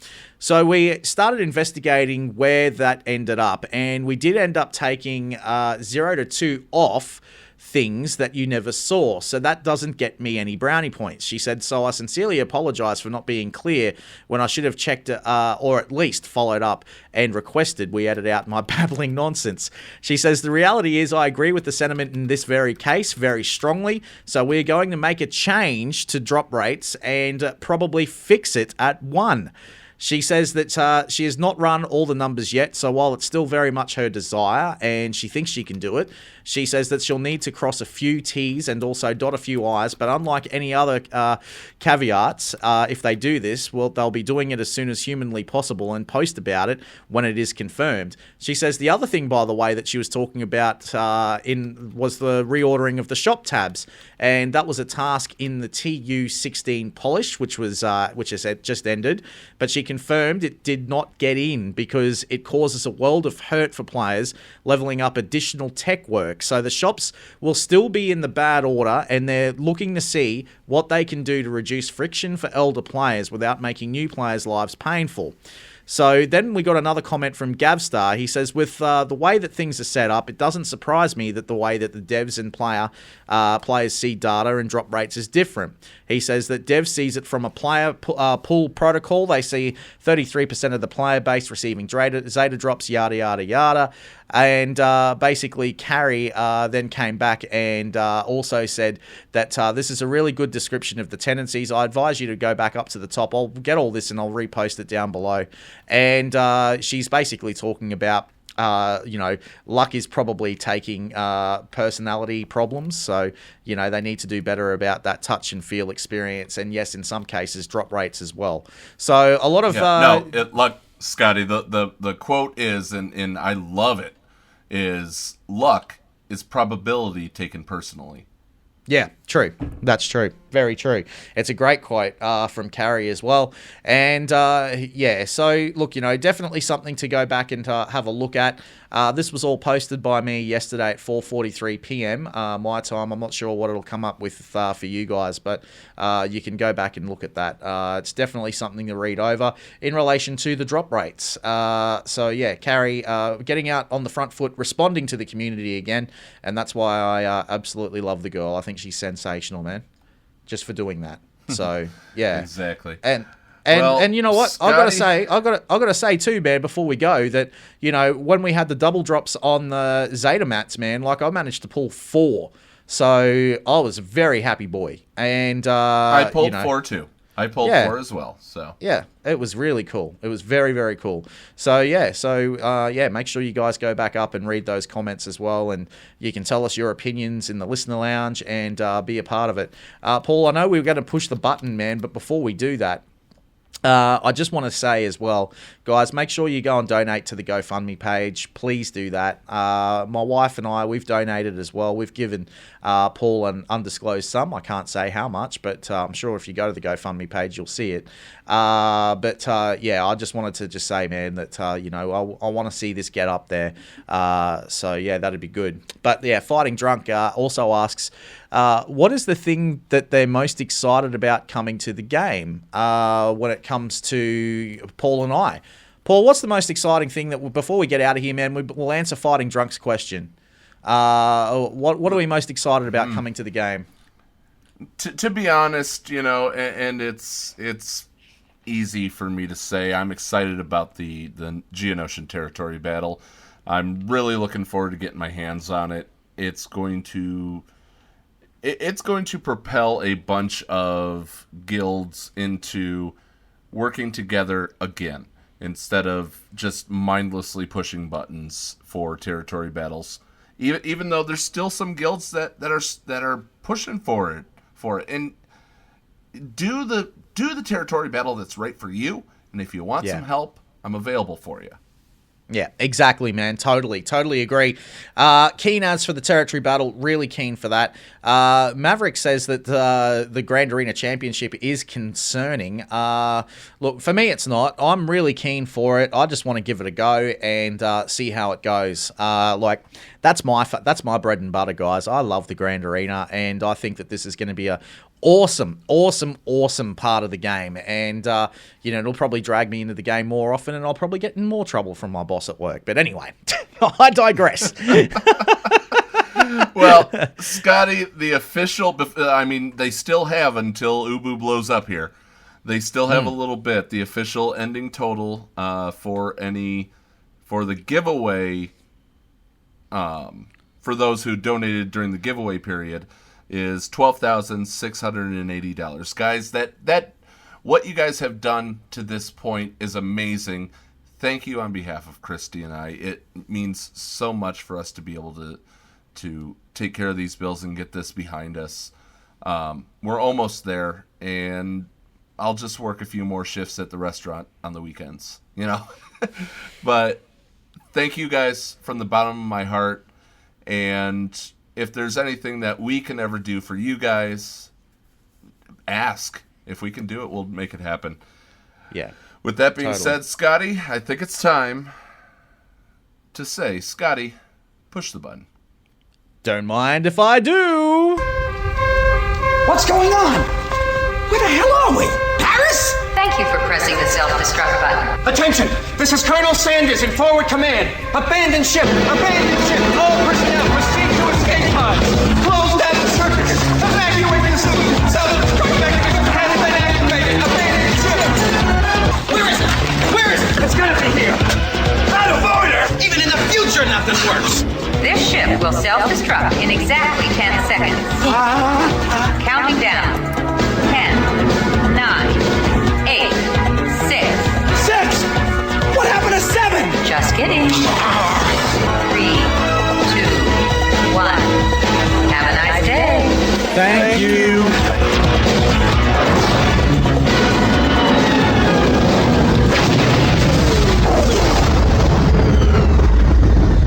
Hello, friends. This is Thaddeus from Going Nerdy. The Escape Podcast was filmed in front of a live studio audience full of tweaked out murder bears. Sit, Ubu, sit. Good dog.